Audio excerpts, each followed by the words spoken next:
Welcome back to another episode of Mogul Talk Podcast with your host, Mwanje Thompson. I am here with somebody super duper special. When I say that, real quick backstory. So this woman here gave me my first feature for Audio Moguls Media and Brilliant Voices. And I truly believe that with her including me in her business, her art in that article. And I want to tell you, like, photo shoot, like I never had that before.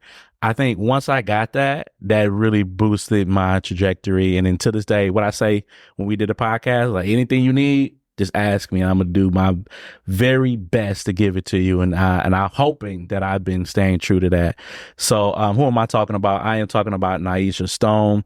Nyesha Stone is the founder of Carvd N Stone, a media company dedicated to highlighting positive news and stories, especially within underrepresented communities. Based in Milwaukee, Wisconsin, Carvd N Stone focuses on uplifting voices and narratives often overlooked by mainstream media. The platform aims to inspire and inform its audiences through a range of content, including news articles, interviews, features that emphasize community achievements, personal success stories, and impactful initiatives. And one thing I forgot to put in here is she's not just local. She is national and, dare I say, internationally known as well, too. Let me just go down this list of accolades here. Graduate of the Last Decade Gold Award, Most Impactful News Reporter, Green Bay Packers Mentor Protege Program Graduate, Justice Media Content Award recipient. I'm not done yet, y'all. Project Pitch It winner, Biz Starts Inspirational Entrepreneur, WEW Pitch winner, Collegiate Journalist of the Year. Who am I talking about? I am talking about Nyesha Stone. Nyesha, what is good? What's going on? How do you feel hearing that? All those awards. I'm pretty dope. Dope. Yes, you are. Honestly though, like, thanks for having me. But to hear all that, it's just it's cool. Like, cause I just live in it every day. Like, so I didn't always have a business or nothing like that. So to have people think about me and I win stuff, it's cool. And make my mama and them happy and stuff, even though they don't really like the spotlight. And I was just talking to somebody about that. I was like, y'all got to get ready for it because it's coming. But overall, like, it feel good to know, like, I did that and to know, like, it came straight out of my brain because I always knew since I was younger that honestly I was, like, kind of different than the people around me, but I could never figure out, like, what was going to make my life different. And so just kind of putting it in the guy's hands, and it's just it's been wild. It's been wild. So I say this to you: anytime you get discouraged, just go through this list of accolades because it's going. And the thing is, it's not done. It's like I can put a dot there because I know it's going to be some more things coming along your way because I just know you and just how successful you are and ambitious you are. We have the Ambition Center. Yeah, and we have the Ambition Center. Shout out to the Ambition Center. Definitely recording at the Ambition Center. So let's get into it. So this podcast is all about business and just understanding business and talking to founders such as yourself. And so one of the important things I say, especially when it comes to podcasting, is niche. People say podcasting is oversaturated. Some people might say the media industry is oversaturated. You got so many different type of things. You got the Shade Room. I was just listening to The Way Up with Angela Yee earlier today, and she still watches or looks at Media Takeout. I didn't know Media Takeout was still there. I didn't know that. So it's there still. So let's talk about niche. So your niche is positive news and stories. And tell me, how has that niche benefited you when it comes to differentiating your media company from other media companies? Because positive, like you said, you talk about Media Takeout, we talked about the Shade Room, there's a lot of negativity there, but you decided to focus on positive news and stories. So how has that benefited you when it comes to, let's say, trying to raise funding and things like that? Before we even get to the funding, it just benefited me personally, because I've seen the world in a negative light. It kept me into journalism itself because I learned everything at UWM. So positive news personally has impacted me. It changes my view on the world. It made me see the city of Milwaukee in a whole different light compared to what other people do report. But when it comes to the business side, why wouldn't you want to be associated with us? I have made sure that we intentionally only cover positive news, and that so whoever interacts with us, no matter who you are, you know that when you leave, it's going to positively impact you personally, your business, your brand, whatever. So what other news company out there can say that? That's true. That when you interact with Carvd N Stone, is 100%. I can't say 100% because nothing's 100%, but more than likely, you're going to benefit from our business because we're only highlighting the good things. Yes. I'm intentional about that. And so when it comes to the funding side, I had to figure that out because news companies, let's like really break it down. News companies have traditionally been supported by advertisement dollars. Yes, okay. And so I really want to go back. We are a news company. We're not a blog. We're not a media company. We're a news company. We're journalists. So we actually report on news, do articles, do interviews and stuff like that. Gotcha. So when it comes to stuff like that, we can't just accept money from everything because, again, we need people to see us as credible. So if we're accepting money from different politicians and stuff like that, we can't grow. So people want to see us as credible. And so with that, you have to be strategic on how you go about funding. So when we first started off, I didn't even know we were a business, so I didn't think about funding until my older cousin, introduced me to Young Enterprise and Society. Okay, yes. And I didn't know what the accelerator was. And so that's when Q and M was like, you need a business model. So I'm like, all right, what is this business model? We don't have those big of a numbers yet, but people are starting to know who Carvd N Stone is within these 2 years. So 2 years, we didn't make any money because we were just covering news, and that's just what I was doing at the time. But also, I was able to like raise money for sponsorship, but that had nothing to do with like money into the actual business. I focused on so much on philanthropy and just making sure people knew that we were good people, and I really wanted to give back, that I wasn't really worried about keeping money for the business. I didn't even know we had a business. I was just raising money. So I already knew how to raise money, and I didn't even realize it. And I learned that from being on the board of the Milwaukee Press Club. I literally just took their sponsorship packet and started reaching out to the books, American Family Insurance and things like that. And I would get a couple $100s, but I would be immediately giving that money away. So I wasn't making no money. So by the time I met Q and them, they like, you need a business model. And so that's when I'm like, okay, what do I know how to do that I could offer to give people money? Because we don't really have the numbers, so they can't advertise with us yet because we don't have that many views. So I never wanted to like literally do, I always knew it was going to be in the plans, but I didn't have the numbers. So it was point of me reaching out. I knew that. But now in 2024, we got the Market Center putting an ad on our site. We have Wholesaler Diversity putting an ad on our site because we now have the numbers. But that is how many years later. So I always knew eventually it was going to be advertisement, all these other things, but I had to build up the numbers. So in that between time, what is something else that we can offer? Yeah, that's what I asked. I taught myself PR, and not realizing that like Carvd N Stone was getting covered in the news. News doesn't cover news. I taught myself PR. And so I was getting us covered in the news because I was creating my own press releases and sending them out. Oh my God, we have a talent. We know how to get people covered in the news.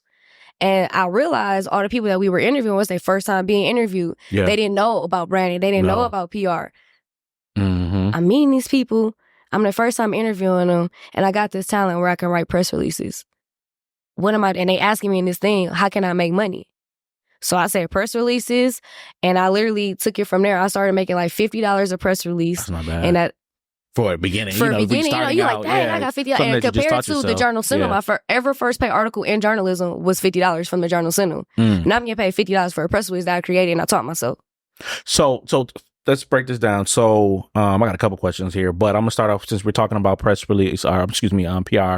Let's talk about it. So it's so funny. We're both on the national. Now it is the National Association of Black Journalists, Milwaukee. Before it was, I always like to call it the WNBA, but it's not the WNBA. It was the Wisconsin Black Media Association. But I remember it was one meeting that we had, and you was like, people need to understand PR. And I'm not calling nobody names, so I'm not trying to be shady, but people that were in media for a very long time, like, you see them on the news, they did not know what PR was.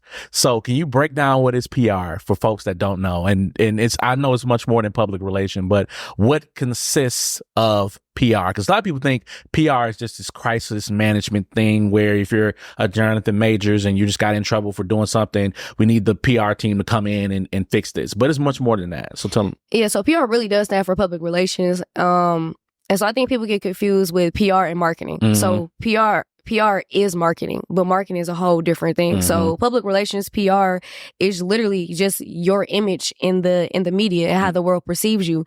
And so in order to do that, most times you hire a publicist. And most times people hire publicists, like you said, is for crisis management.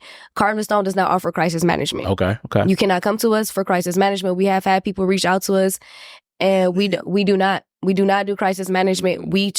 I truly believe we are only supposed to produce positive branding. We are not trying to change to make sure that you now all of a sudden, now you're giving $100,000 after doing this bull. Yeah. Now you come to us. Absolutely not. We don't do that. So what PR is, one of the aspects of PR is press releases. So the main thing about PR is literally getting covered in the media. In a way, the basic way to do that is creating a press release that has this information. Hire us. I can't give y'all everything. No, yeah, no, give them sauce. But I will say, like, learn the art of a press release or just how to communicate with the media and journalists. So PR is literally controlling your image and making sure it's positive within the community and the media. And a way to do that is by hiring a publicist, but making sure you have a relationship with the media. And so in order to connect with the media, going back to the press release, hey, Share the Vibe just had their 3rd annual festival. You guys need to be sending out a press release about the data, how many people showed up, why was this different than others, who were the sponsors. So we know as a journalist what's going on in the world. Yes, as journalists, we're supposed to keep up with the world, but it's impossible for us to know everything that's going on. So on the flip side, as the readers and all that, you want us to cover something, let us know. In order to do that, that's where PR comes. And so that's a communication from the product to the media. Yeah. So I also want to talk about journalism versus blogging, because you are probably like the only person that I know, and there's others out there that are like, when I say serious about journalism, like you're probably one of the very few people that are still serious about journalism, because now we talked about it at the Share the Vibes Fest, like now you just get on ChatGPT, say, hey, can you type up this thing? And now I'm a quote unquote journalist, but I got all my information from ChatGPT. Didn't cite my sources. Don't know what APA is or anything like that. So can you differentiate between journalism and blogging? Because I think that a lot of these major journal companies, I don't want to call them that because I still feel them as blogs, like the Shade Room. I'm gonna keep bringing them up because a lot of people look at that to be journalism, but is it, or is it still considered a blog? So can you just break down the differences between the two? I'll start with what journalism is. And so journalism, just like anything, has a foundation. I talk about that like a lot. And so journalism at the basis is to get information out. It's to inform the community. That is the basis of journalism and news. Like, just sit with that. Inform the community. That's it. Now I want y'all to think about how often are people specifically only informing you about certain news. And that's why I'm going to ask you a question, but that's why I focus so much on positive news, because at the basis, journalism is information and informing the community. We are intentionally informing people about BS. We are intentionally informing people about things that truly do not matter. Right. When you get journalism, you're supposed to learn from it. You're supposed to literally, okay, there's a fire next door. That's important because now my house might catch on fire. Right. I'm informing you of something going on. Someone wearing some blue shorts, what is that doing for the community? And why are we talking about this and making it negative and all this, whatever? So journalism at the basis is informing people. Now, good journalism is, there you got first source and you got your third source. And the difference between a blog and a journalist, or like just a writer and a journalist, is a journalist goes and gets the actual first source reporting. Gotcha. And so what I mean by that is, Mwanje, when I interviewed you, in order for me to know exactly what's going on with your business, I sat down and I went to the first source. I went to the founder and I went deep. And so, or it could be documents. Documents could be first source. Right. But it took a journalist to go into that courtroom and go every single day, listen to these court hearings every day and take notes on that. That's reporting. Blogging or regurgitating stuff is taking an actual journalist's work and then now just resharing it and retyping it and rewording and now just re-reporting on it. That's kind of what I see is where kind of the journalism and the media world is now.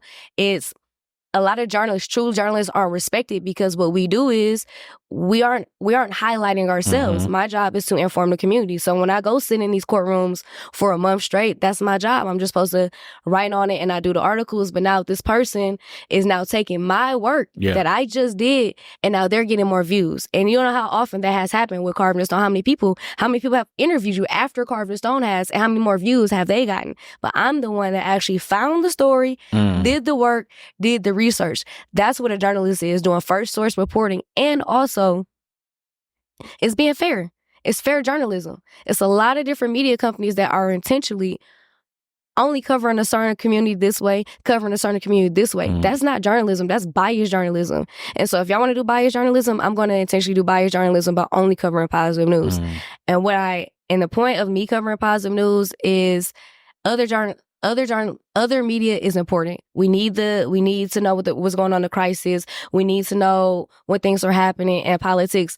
But we also need a different side of it too, because that's not all journalism is. So for me, journalism is learning the ethics of it. It is truly learning how to write. It's learning how to communicate. It doesn't matter what room I'm in. If it's 5 people in here or 100,000 people, you're going to see Nyesha out with her camera or her journal book or her journal and interviewing people. It's a lot of journalists that can only sit behind their cameras. I mean, like only behind their phones and do journalism. So there are different levels of journalism at that too. So like there are good journalists, but some journalists can only interview people over the phone. Some journalists can only interview people if they're well prepared. Some journalists literally aren't good at it. They could just write. So there are different levels to journalism. And I feel like that's a whole nother topic within itself. Yeah. But the overall is really just informing people and knowing the actual facts and proving that you actually know the fact. Or did you just go to CNN? There was one time, people don't talk about it, CNN reported something wrong and every other media company in the country reported on it. And then CNN said they got it wrong. So guess what every other media company had to do? They had to say they had to got it wrong too. Because instead of going to get the first source, they're copying off somebody else. And so that's where I see blogging and that type of stuff is. But journalism is, okay, I have this question. How do I get the actual answer for it?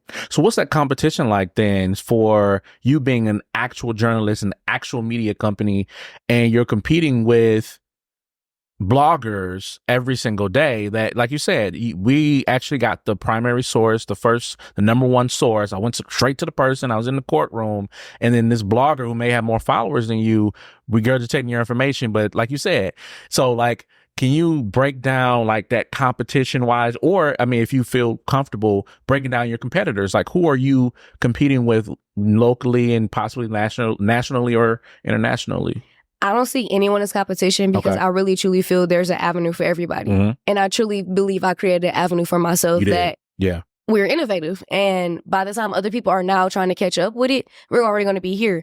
So I feel like as a Google, like they already knew, I'm pretty sure they already knew how innovative they were all the way back then. How long did it take the world to catch up? Yeah. And now everybody's still trying to compete with them. They can't nobody mess with Google. Can't nobody mess with Amazon. They see.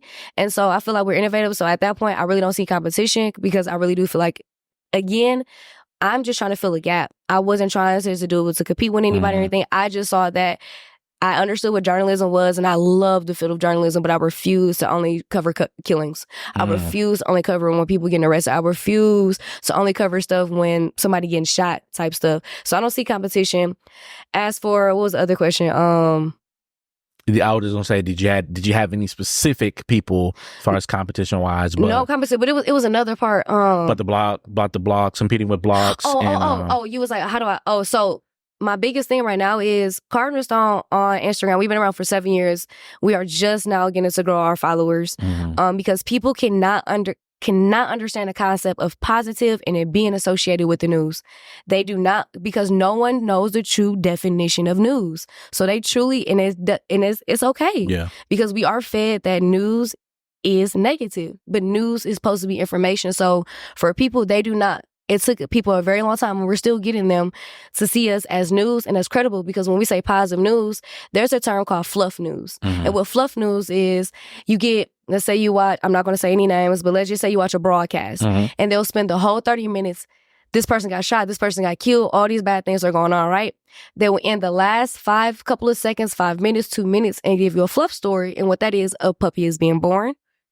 A baby just miraculously survived. Those fluff stories to make you feel a little bit happy. So Carvd N Stone is actually, we're covering news. A business is open. We're informing you these are stocks, these are this, but it has a positive angle, but it's news.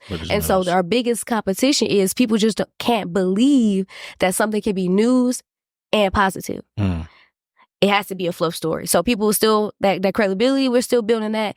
And then two, negative news wins. Sex sells, maybe like violence sells. Like it really do. Crazy. But we had those same people. You keep missing the shade room, right? Do you follow the Shade Room on Instagram right now? I think I do. Exactly. I think I do. Exactly. That's my point. We can't keep saying, and this with anything in the world, we can't keep saying, I don't want to be diabetic and I keep eating sugar. Yep. You are literally, instead of putting advertisement in a company that's literally only going to do good for you, you're putting your advertisement dollars in these companies, and you're giving them all of these views. I've interviewed Lionel Richie. I've interviewed Too Short. I've interviewed my company, reporters for Carvd N Stone. I've interviewed In Vogue for Carvd N Stone. Like all of these top people, and we're highlighting them. We're interviewing JP.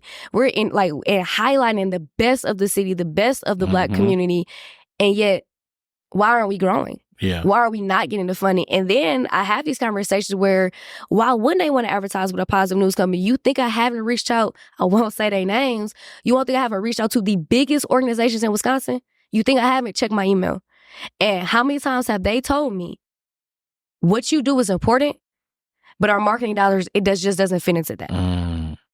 We only cover positive news. I'm only highlighting the good. Good stuff, yeah.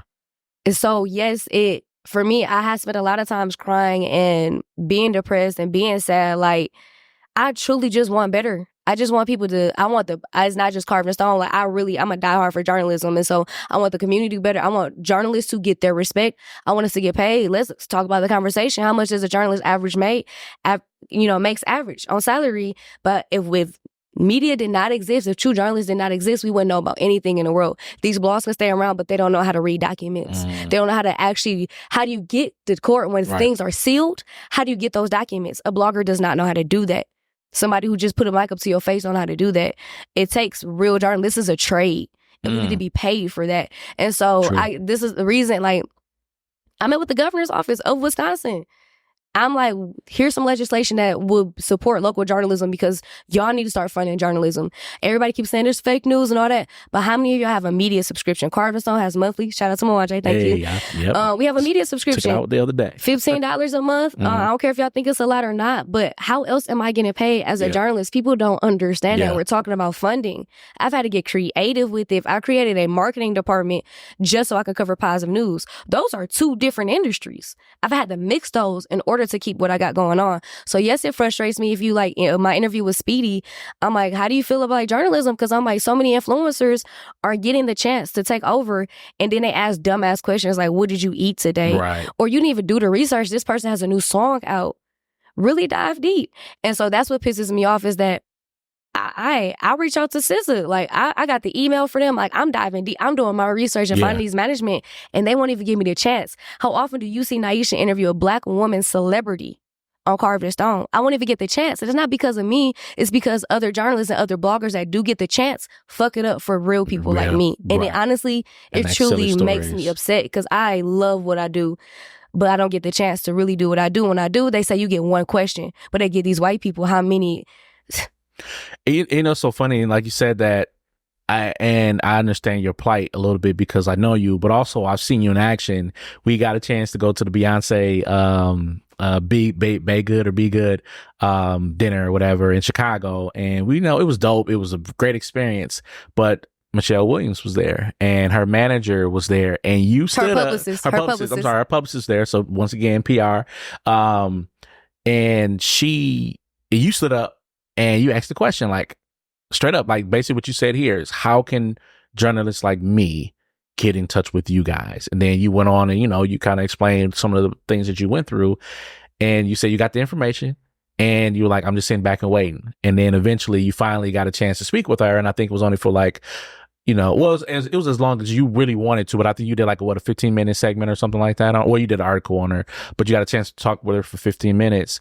But look how hard you had to go, and you had to go all the way. I'm just thinking about the steps. You had to go all the way to Chicago. I had to apply. Oh, I had to apply. No, remember we applied because we were trying to get money. Remember? Oh, yeah, so we had to apply to get some money. Yep. Well, that we didn't get. That we didn't get. Which out to be though, I really felt cool. Yeah. But like you said though, like not even that situation. Let's talk about Sundance. Let's talk about Rolling Loud. Let's talk about Summerfest. Yeah. Let's talk about these big festivals. Or whenever I have to apply for press credentials. So I have to take my time, figure out when these applications are open and how to and then I have to sit there and apply for me and my team. Not only that, I have to fly us out there. Not only that, I can't even afford to pay my videographer all the time, so I'm paying for our hotel rooms. If he hungry, I'm trying to feed us, and shout out to Tyree because he knows where I'm at and he cool with us, how we figure it out or whatever. So like on top of that, I'm already paying plenty of money just to make it to this, right? So you think about just having a press credential, you're supposed to get access to interviewing people. Again, let's even break it down even more. Most people that do get the press credentials are bloggers and influencers or are people that just take photos. So most of the time, I'm usually the only one there that's an actual news company that's actually reporting. So on top of that, let's say, how do I explain this? There are times I'm getting access to interview celebrities. We're in the same room, but that don't mean they're going to say yes. Yeah. I have to, every interview I have ever gotten, I have to ask, I have to go up and get them up. I have to go up there and get it. Let's talk about Sundance. I got press credentials. Most of the main red carpets, Carvd N Stone did not get access to. Me and Tyree waited outside for an hour over in the rain, in the snow, hoping they'll let us in. Then we get in. We're pushed all the way to the end of the red carpet. And I'm cool with it because I'm like, we're new, whatever, but I'm going to show out. I'm going to always be ready. I have to leave the line to tell people, the black actors and actresses, please stop by. I'm the only black reporter here. So we're going back to PR. Most black celebrities are hiring white publicists who do not care about black-owned media. So we are skipped on the line, but they make sure to go to ABC. They make sure to stop at TMZ. But when they hear a Carvd N Stone or a Blex Media or Young, Bold, and Regal, because these are black-owned media companies, we get looked over. But unless you have, and I can't grow my numbers because I can't get access. Right. And then when I do get access, how often are the people that I'm interviewing actually sharing the content? 80% of the time, people do not share Carvd N Stone articles. But when they see me in person, they're amazing. They love them. Our video, I don't care. I'm a really good journalist. My reporters are great journalists. We produce great content. And I sound passionate about it because I love what I do. But we get disrespected so much, but it's not going to stop me because my end goal is not to just be the biggest news company. It's to change the industry of journalism. My goal eventually is to take Carvd N Stone, a portion of our PR company, and do entertainment. And we start running these red carpets because people don't know I volunteer for PR at the American Black Film Festival and I help run their PR thing. So I know what it's like to be on the red carpet and see who doesn't get access, and then to be on the other side and be the media and still not getting access.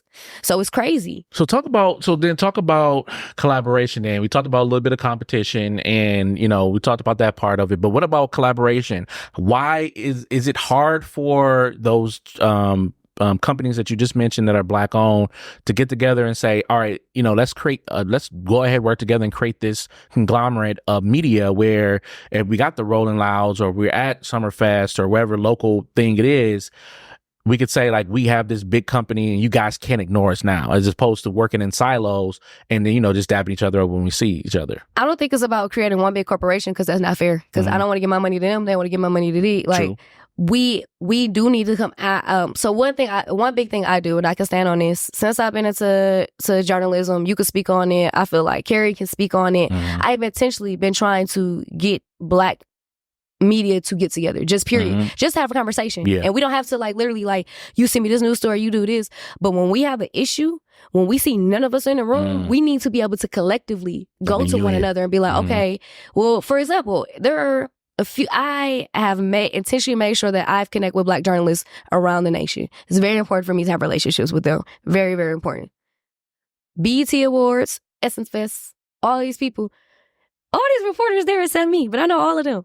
It's crazy. I know all of them.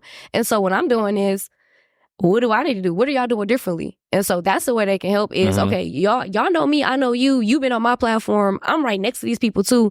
What are you doing that I'm not doing? There are some people that's going to help, and there's some people that's going to gatekeep. A lot of people going to gatekeep because there are so few of us that we're scared that if somebody as bold as Nyesha going to come and take over this whole thing, not knowing, I don't feel comfortable when it's just me.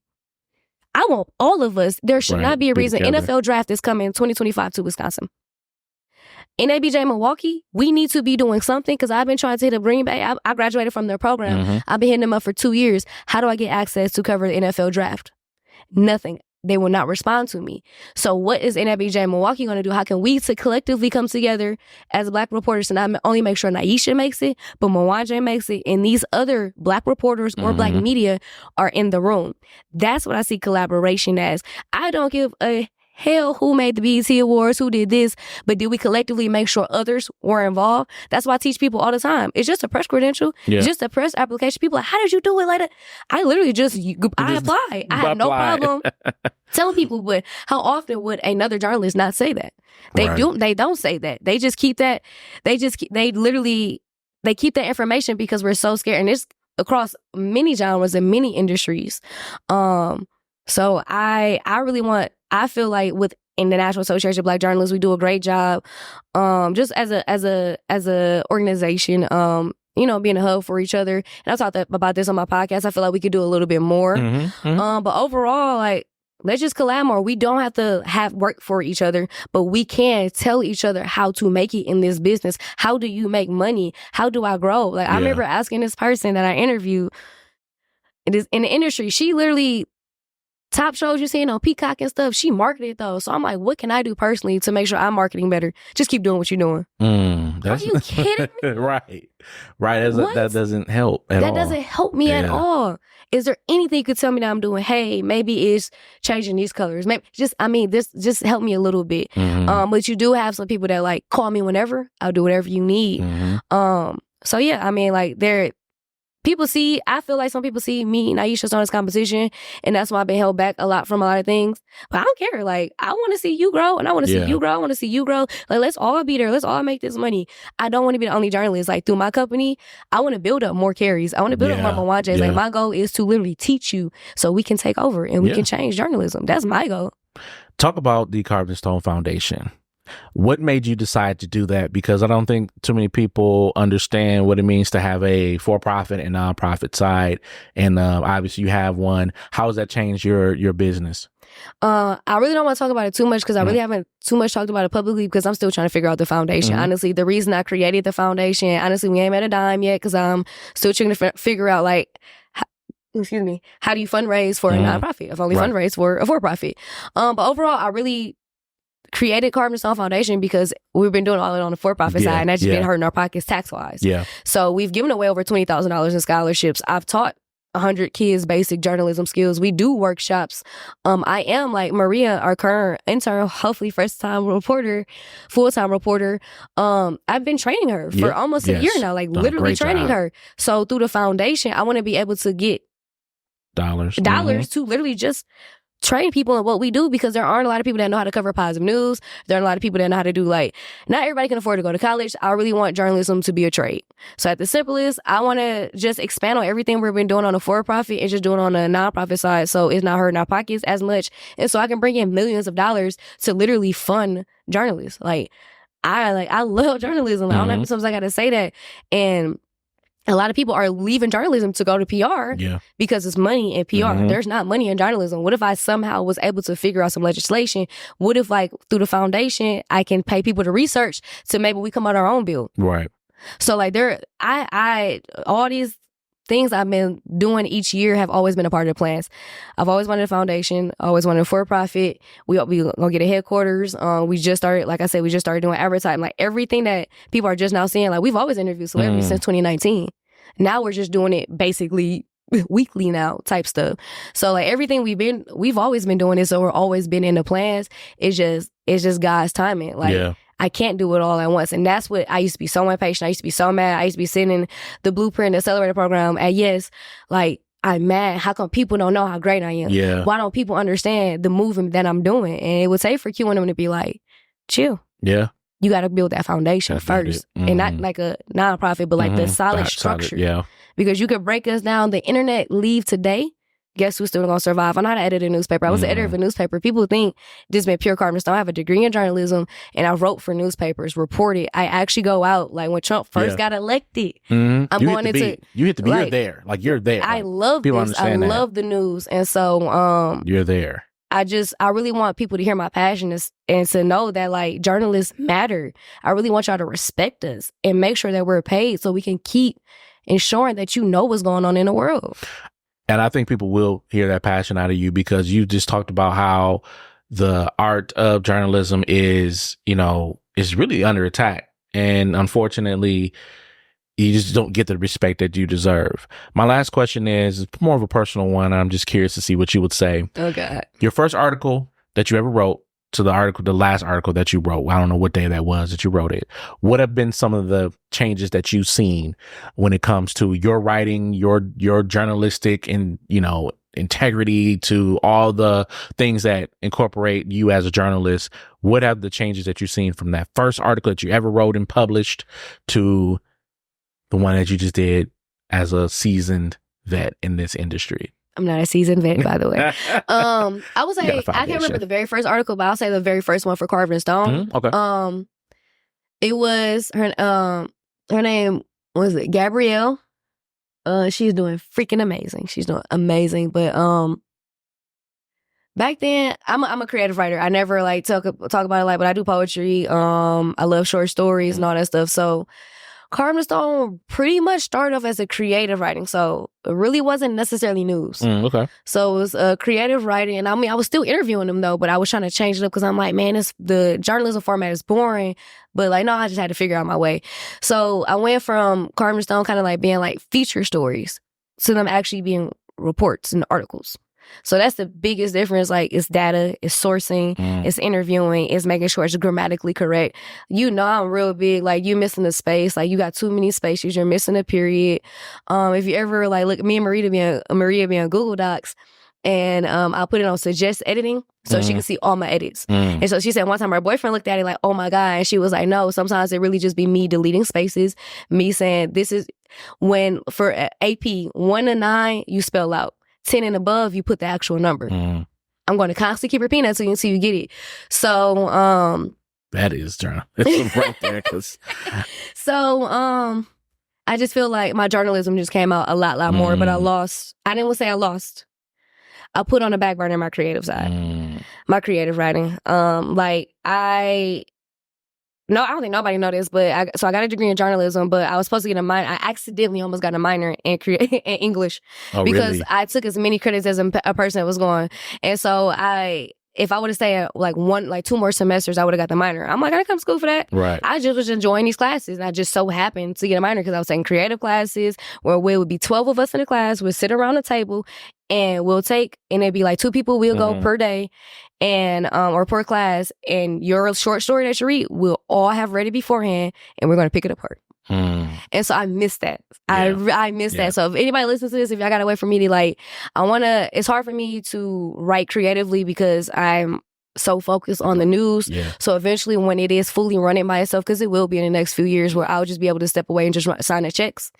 I want to get more back into creative writing, just crazy short stories, to the point where it's a little story and then somehow she ended up killing them. Well, how did this happen? So my mind be crazy. I want to put my crazy thoughts into my writing. I journal every day. So my journal I carry, within those journals, and I've had them back until I started Carvd N Stone. There are actual journals in there of me talking to myself. And so, oh, wow. I'll say this on your podcast. When I die, I want people to read them. Oh wow! I want them you can literally look at my journey. It's some deep, crazy. It's some sad shit in there. It's dope and it's dope. I think that's dope. I don't say sad. It's dope. I think that's dope. That's your legacy that you're leaving behind. A lot of people don't leave a legacy behind, and that's why I do podcasting because it's a legacy. I can go back to my very first podcast of YBO, and I can be oh wow, I even sound different. Yep. And then to the very last one that we did, and I'm oh wow, my views changed, my ideas changed, the way I talk, the way I now even my timing when it comes to jokes and everything is different now. You just get better as you do it. At it. And I would say Steve Harvey, when I went to Invest Fest the second year, he said he literally just kept doing the same jokes. He started off at $15, and then eventually it ended up making $1 million because you get better at what you do, and people start to eventually understand. So I have been, since I started journalism, I write articles pretty much every day. I don't miss. I mean, sometimes I go a few days or whatever, but pretty much the premises of what I do is just articles. So you do podcasts. So eventually you're going to get better at your craft. But a lot of people, they switch up so much. And they, like, what happened to being, I don't know the saying, but it was like, you could be a jack of all trades or whatever, or whatever. You could be a like, I'm not a master yet, but I feel like one day before I die, I would be a master at writing. I don't think I'm there yet, but I truly do want to be a master at writing and interviewing, editing, entrepreneurship, business, all that comes secondary. Writing is my and that's what got me into every avenue. If you look at Kevin Hart, his thing was telling jokes, and that got him into acting and whatever. So if you get nothing from his podcast, if you have a passion, go for it and just pick that one thing. I'm not saying you can't do other stuff. I'm not saying that, but be fucking great, amazing at that one thing. And you could literally, one day I'm gonna be, I want to go back into baking because everybody love my cookies, and I love, like, I don't want to actually own a restaurant or nothing, but I want to go back into baking somehow and like do that type of stuff. So maybe my funding from Carvd N Stone will get me there that one day. Like, who knows? So actually, this is my last question. What's your exit for Carvd N Stone? Is there an exit? For me, I know that I want to build out Audio Moguls Media, and I want to sell it to a company, and that for the right price, hire me on as a consultant. We'd love to do that, but I want to build this thing on up, sell it, start something new. You know, I'm laughing because he'll be like, you need an exit strategy. And I remember I'd be like, I am never selling Carvd. And I remember for years, he'll be like, okay. Yeah. And I remember texting one day like, you know what? I think I want to exit one day. My exit would be, I don't ever want to fully sell my company. Because once you do that, at least while I'm alive, once I hope to pass it out to somebody like Maria or somebody in my family or something like that, right? But while I'm alive, and even I'm 101 years old, I want some type of stake in my company because I want to make sure we stay positive. Yeah. Once we let somebody invest, we're going to get an uncut Carvd N Stone. Yeah. We're going to Carvd N Stone uncut is wild. And I was thinking like, whatever. But like for real, but like, in that. No, just kidding. That is our initial. That's what makes us us. Like, how many companies have changed their recipe? Yeah. Yep. And it's just like, man, you had it. Nobody asked you to change nothing. This was amazing.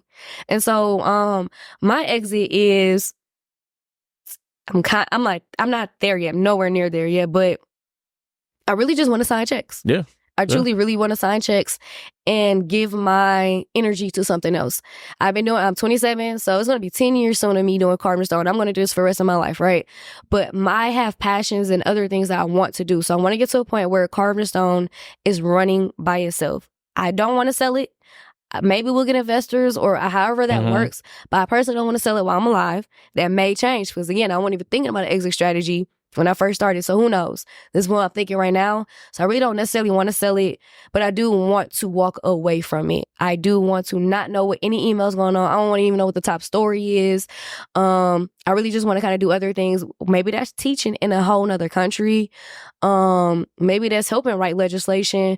I don't know, but I have passions doing something else. Maybe we got a whole bunch of cats, so maybe I'm over here having a cat sanctuary. My granny always said she wanted a farm.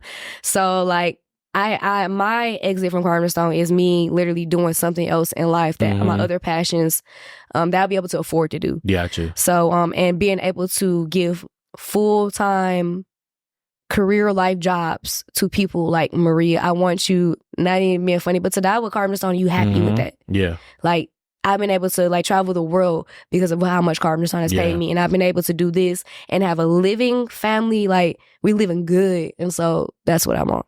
Awesome. Well, Carvd N Stone, Nyesha Stone, thank you so much for having me.